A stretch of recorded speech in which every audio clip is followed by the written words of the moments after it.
Hello, everybody. Welcome to another installment of Eastern EACE Conversations with Bob and Phil. We are very excited on this August. I was almost going to say September. This August Friday, and for another installment of the show. It's been great. Thank you so much for those that have been following along throughout the academic year. And this is just wonderful to connect with the Eastern EACE community and our leaders and people that share their experiences. Hopefully, encourage you to follow up. Just one quick announcement before we introduce our guests. We have an Eastern EACE Twitter chat hosted by yours truly on September 14th. It's just going to be at noon. It's going to be a Twitter chat about fall is upon us. So just a little bit about some ideas, how you're going into this new academic year, and also for those that are employers, how they're going into this season of recruiting as we go into the end of the 2021. So that's my only announcement for today. And additionally, make sure that if you follow along in Eastern EACE, the listserv, and you get those pulse surveys, those are very helpful. So just take the 1 or 2 minutes to fill that out. That data is helpful to the organization.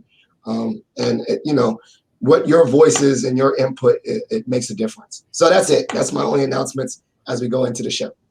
No, definitely want to get those emails back to Eastern EACE. It definitely does inform the direction of the organization. Without further ado, I have the absolute pleasure of introducing Val Matta today, the co-owner of CareerShift. Val, obviously a friend of not only Eastern EACE, but a lot of ours, and with just such an amazing product, but an even better person and just such a great collaborator in the industry. So Val, welcome. How are you doing today? Thank you, Bob. Thank you, Phil. I am grand. Yes, it is Friday, and I am delighted to be here. Thank you for the invitation, and thanks for doing this. This is a great way to keep the conversations going, keep the momentum high for Eastern EACE organization as well as all of its members, and keep us all engaged as best as we can in these times, with the anticipation of all gathering in person next year. So thanks again. So a lot of us use your platform, CareerShift, and I think you have been a very consistent sponsor of Eastern EACE. I see even in the virtual conference, we see your banner and all those things. But for those that don't know, can you give a little bit of explanation what CareerShift is for those that are new to that platform? As well as how you came about of creating this platform, the origin story, as you say. Okay, if you want the story, here it is. It's a good one.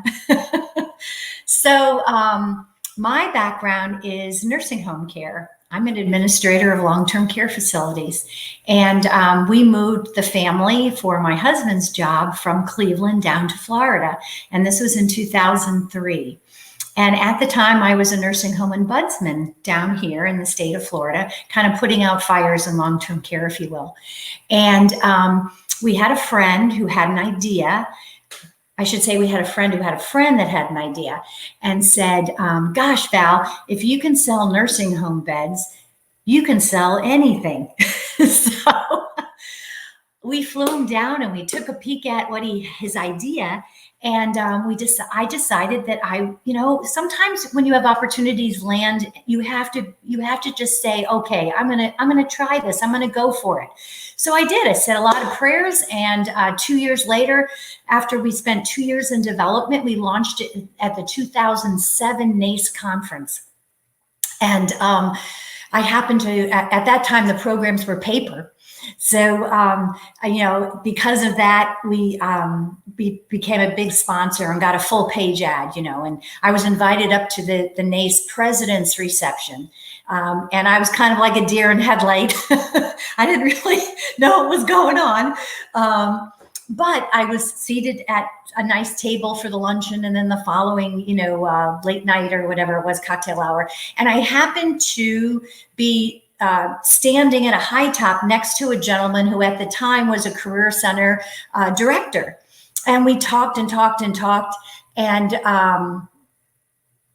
he said to me, we talked about, sports and just regular stuff because we're all just regular Joes anyway, right? And he said to me, "What are you doing here?" And I said, "Well, thanks for asking. I'm going to be exhibiting downstairs tomorrow for the first time ever. And I must admit, I'm a little nervous about it." And he goes, "Oh, I'll come down. I'll come down to see you." And I thought, well, isn't that nice? But at least maybe he'll take my call, right, later in the summer. So I went and he showed up. And that gentleman is Mr. Lee Sveti at the time from University of Notre Dame. And he took a look at CareerShift and he said to me, "I want to help you." And I kid you not, I began to cry. I was like, "I want you to help me too." And so we flew out to University of Notre Dame. And I happen to be of the same faith. So he took me to the grotto and we prayed for the success of CareerShift. And here we are 13 years later, in business, flourishing and providing a product that people love. So, you know what? It's a great feeling for me every time I get to tell that story. So thanks for asking. CareerShift is the proactive piece to the job search. So while everybody has the job search tool, the career management system that they're using to bring in posted positions, right? And organizing the operations of the Career Center, CareerShift acts as an ancillary, an enhanced program that allows you to search, store, and organize all the elements of your job search. So it's an organizational tool, but really the value proposition is that it allows you to target what you're looking for from many different angles. So we know that a majority of the opportunity in the United States alone is never posted. We also know that when we get our first destination surveys back, or people ask us our friends ask us, "How'd you land that? How'd you get that? How'd you get in that side door?" What do they say? 80% of the time, right? They say, "I got it because I met so-and-so. I introduced myself to so-and-so. I got in through the side door." And so that's what CareerShift does. So when we talk about equity and building human capital, around the United States right now, check out CareerShift. When you're looking to build your employer partnerships, check out CareerShift. Bob just mentioned just a few moments ago to me that, he used to use CareerShift more for when he was looking and helping people outside of their immediate area, and now sees there's a turn of events. And I think the turn of events, is partly because of everyone liking the hybrid model that seems to be being purported and accepted and, allowed by our employers now. But also a recent study actually said that we have a lot more entrepreneurship mentality in our Gen Z population. So that could be another one too, another reason. No, that's such a fantastic story, obviously, and then really a fantastic segue. So I'm going to ask you more of an opinion with CareerShift. Where do you see us going? I mean, if you can look into your crystal ball and tell us how everything is going to go, but do you see that shift to be more hybrid, more entrepreneurial, more ownership of one's individual career in the larger organization? Or are you finding it that the larger traditional organizations are going to be back and forth to recruit? We hear a lot about the great resignation upon us, where up to a third of people will be leaving. How does CareerShift support the students or the alums that are using it to make sure they can make those connections? Sure. Well, what we do know is that Gen Z is different than millennial job search. We know that Gen Zs want to be more entrepreneur-like. We know that they are they're putting more emphasis on who they're going to be affiliated with by the values that a particular business is purporting, right? So employers need to really make sure that their values are out there and in writing and supported by options of work modality, right? The ability to have people feel like they're learning all the time and have, professional development. Job security. Interestingly enough, our research is telling us that, millennials were thinking that job hopping every couple years was a way of climbing the ladder, right? Of getting better. Well, interestingly enough, some of the surveys that are coming back now are telling us that Gen Z actually wants longevity in their relationships. So I just think it's really interesting that we know these things. So I think it'll be interesting in my eyes to be able to see which employers get on board with some of these things quickly enough to, because really they're going to be hiring. They need them. We need entry-level talent, but people like to stay where they are now. That's what they're telling us. They're saying that we like to have 2 days, 3 days at home and maybe going into the office when it's needed. And I think our profession is following suit. I mean, we may not be Gen Zs anymore. We're definitely millennials, or in my case, older, but, I'm just saying that, we too have, realized how exciting and nice it is once in a while to be able to not have to, get dressed up and perhaps I think you'd agree that some days are awfully productive when I just have my own little space here, to work in. So that's what I'm seeing right now. I mean, some of the numbers that we're seeing are pretty incredible. 75% of millennial managers believed the frequent job hunting helped advance careers, but now only 24% of Zoomers expect spending less than 2 years at their job. So that, armed with the fact that they can be selective right now, right? They can put in the time to research who they're going to and have employers actually prove to them that they're worthy of joining, that they're worthy of them accepting a position for, that's kind of a turn of events. That's really something different. That's a different paradigm for even recruiters. So my question is going to go back, and we might go back and forth, but I love the word human capital. I actually use social capital all the time. As you can tell, with my broke man mustache, that and I think one of the greatest resources I have is building relationships with other people, and that mindset of social capital, human capital, like connecting with people. And so I want maybe both in regards to how CareerShift can do that, but also just speak to how that social capital is played out for you within building relationships in Eastern ACE.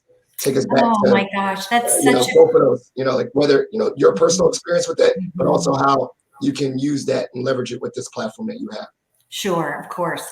Well, my dad sat me on my suitcase when he dropped me off at college many moons ago and said to me, Val, don't worry so much about getting the straight A's. Just worry about getting decent grades and treat people the way you want to be treated, and everything will work out just fine. So when you translate something as absolutely as simple as that, you can make connections in the grocery store line. You can make connections by making sure you're saying hello to your mailman. It doesn't matter. It doesn't have to be this, I need 15 minutes of your time for an informational interview. I mean, it's just a way of life. And so how that's so CareerShift can help you find the people, in your preferred people, I guess, right? And then you follow them, and then maybe you can find them, speak to them, find them in their settings. Remember way back when Meetup came about and everybody was saying, go be in person, go volunteer. I often suggest to job seekers when I'm doing webinars to find the organizations that are close to where you're living. Volunteer 2 or 3 hours a month. It doesn't have to be anything, but think about all that circle of people that you're now in touch with in a situation that makes you feel good, makes them feel good. And, you may not know what they're all about, and they may not know what you're all about, but when your hearts start to speak, that's where relationships bloom. And that's what Eastern ACE has really been able to do for me on a personal level as well. I've gone from that deer in headlight person in 2007 to having so many friends at Eastern ACE. And that's from spending time and helping in any way you can. CareerShift has been an exhibitor for, since 2007 at Eastern ACE. We have been sponsors all along the way intermittently. We have been, I have served on several committees. I served on the board, where we tried to gather people in that would take on board positions. I've served on that committee. I have served as a chair for the programs committee for the conference. So I've done that. I'm trying to think what else. Oh, even Eastern ACE now even uses CareerShift as a resource to search for employers to invite to join Eastern ACE as well as participate in the Eastern ACE conference. So, so we're really heavily invested in Eastern ACE, as well as heavily invested across the nation for all of the regional ACEs. People like to do business. This is also never changed. People like to do business with people who are pleasant and who are available and who are invested in the industry. And, I'd like to think that we have been, and I want to give you the assurance that, we will continue to do so. We've done our best to be available virtually for a lot of trainings this year to kind of help people understand, re-understand maybe the value of the resource, how to market it better in our virtual settings. And we'll continue to do that as well. I hope that answered your question. Yeah, I love it. I know that you definitely are sharing the way that CareerShift does it, but I love your individual stories. It's just so nice to see the genuineness and just how nice. I already know that you're just such a kind person, and I love that first story too. Really resonated with me. It's just was being yourself. That organically, it wasn't a focus of let me come to this conference and get all these sponsors and ads. I was going to be myself, and by being organically, yourself, people were drawn to you. Which we're already friends. But I love that. I love your stories, and I love that mindset of relationships building upon each other and building connections. So I love that. Thanks. Thank you. That's kind. I should tell you too that, you know how things happen in life and you're kind of like, I didn't see that coming. Well, I wanted to just let everyone know that's here is that we are so appreciative here at CareerShift because things happen organically sometimes that you just don't even plan to, just by going about what you're doing in the best way that you can. And now your students who are now alumni are coming back to CareerShift, and they're licensing CareerShift now for their own business development needs in their own marketing and sales departments, business development. The entrepreneur set are now coming back because they use the contact feature in CareerShift to find people. And they're like, hey, wait a minute. It was easy then. It's still easy now. And it's just funny how things just kind of, it's just a domino effect once you get going. It's really, it's really fun. Now, on top of that, can you speak to more about the value of an Eastern ACE as an exhibitor, as an employer, as someone to connect? So what are those things, and maybe some people in Eastern ACE that you have personally connected with? I know you connect with everyone, and we all can't wait to get the pretzels and the chocolate covered pretzels on the top. Not that I have a preference, obviously, but can you speak to the exhibitor and employer kind of engagement with the professional organization, what that means to you? And if you had to explain it to someone else, like, why would you want to partner with someone like Eastern ACE or SoACE or any of the ACEs, really? For sure. It's a great question. Well, first and foremost, I'm the poster child for starting a new ed tech company and being successful in the space, right? So we have so many young, new companies that are emerging. I mean, I hear from my customers, and I'm sure the two of you can attest to the fact that your phone probably rings off the hook multiple times a day with someone asking you to take a peek at what they're doing, or, what are you doing about this, which is marvelous. We live in a wonderful country that allows for new businesses, to easily be built. However, you can't just assume that if we build it, they will come. You've got, just like anything, everything takes time, and you need to do your research, and you need to make the connections in the right way.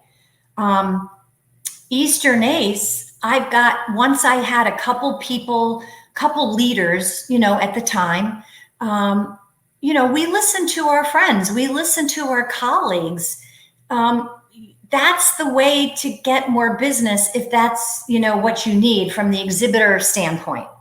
Also, too, you can't just sit behind your exhibitor table when you're in a place where there's 400 or 500 people. You need to get out and just kind of make human connections, like we were previously speaking about. And Eastern ACE has always done a bang up job of creating those opportunities for every member of Eastern ACE has an opportunity. You don't just have to be a member of higher ed. You don't just have to be an employer. Eastern ACE has spent a lot of time intentionally creating opportunities for vendors, exhibitors, and sponsors to be part of Eastern ACE. So, armed with that information, it's almost like shame on you for not taking advantage of things that are available to you. Now, I will tell you, there's been a lot of new vendors that I have over the years kind of, hooked arms with and kind of showed them the ropes and did the best I can at a conference, because I still remember that deer in the headlights feeling. And we all know when we see someone get teary-eyed about, I have no idea what I want to do with my life kind of moments that you meet, and your heart just breaks because you at one point had that same feeling, and it just comes to the surface. You get it. We get it. We want to help others. So I would I just like to encourage people that are new to the organization to give it a chance and try to do little things that will, help you make more connections and make the organization, better. Eastern ACE as a whole has been absolutely terrific about listening to their surveys of their after their conferences to find out what they can do better. They're constantly doing outreach. You guys are on getting more and more people, involved. Even just your recent renewal of your sponsorship packages, which CareerShift took advantage of, allowed me to come speak with you today, which is, really a fun thing to do, because particularly in this virtual world, you have to create the moments that people understand you and see that you're just a regular person who is working hard and, grateful for the opportunities. But yeah, Eastern ACE has done a great job and continues to be really great within all of the regional ACEs. So I can see this going to be a really long question, because I definitely want to ask another Val, not CareerShift, but another Val question. Okay, sure. For what I could tell, and I know that you're a networking guru. I could tell you that I've seen a central focus, networking, connections, all that. So maybe not even like employer vendor hat or CareerShift hat or career professional, but just common knowledge for those that are shy about meeting new people. What would Val, Val, the life coach, what would you say would be some great ways to network, quote unquote network, or make new relationships or build those relationships? Because I feel like, from what I'm hearing, you're an expert at this. You're really good at this. So what would be some tips that you would give to someone to build new relationships? Sure. Well, I will tell you, I help a lot of neighborhood children that are teenagers, as well as college students, sons and daughters of of family members as well as friends always come, to ask. And the first thing I always ask them to do is to do a very, very quick assessment of some sort. So if they're in college, then they can go to their career center and take care of the assessment piece, because, until we know ourselves, we can't really give, serve, or ask because we're not confident enough. So I always feel like understanding what your strengths are. I mean, personally, my little assessment that I use for those that have nothing is just the little Tratify free account that's offered through developed by a psychologist at Johns Hopkins. It's a 4-minute visual assessment where you're looking at a picture and you're simply hitting yes or no. It's just how you visualize yourself.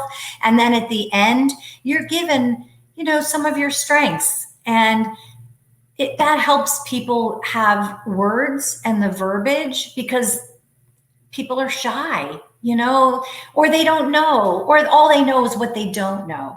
And, that can be kind of scary for all of us. So armed with good knowledge and verbiage to use, then I ask them to serve.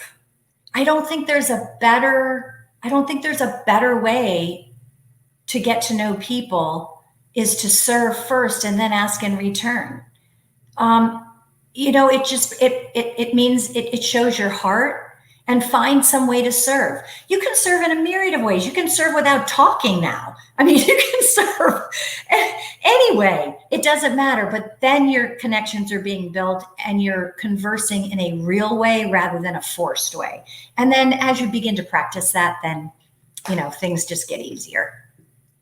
Did that answer your question? Oh, man, I'm cheesing because I love that. I love the service first mindset. I think sometimes I thought about that, like when you're focused on another external activity, then you can have organic conversations. Just like I think, I used to play sports. Sports was a great way. Like you focus on teamwork and sports and all that, and then you build relationships. So it alleviates some of that pressure of having to say the right things all the time because you have a central focus. So like I think that same way, that mindset, if we are all wanted to serve in this service project, then maybe that kind of breaks a little bit of the ice because we're all here for the same reasons. Yeah. Then we can just have a normal conversation. So I was totally vibing with what you were saying. I was smiling. Good, thank you. I think it was great.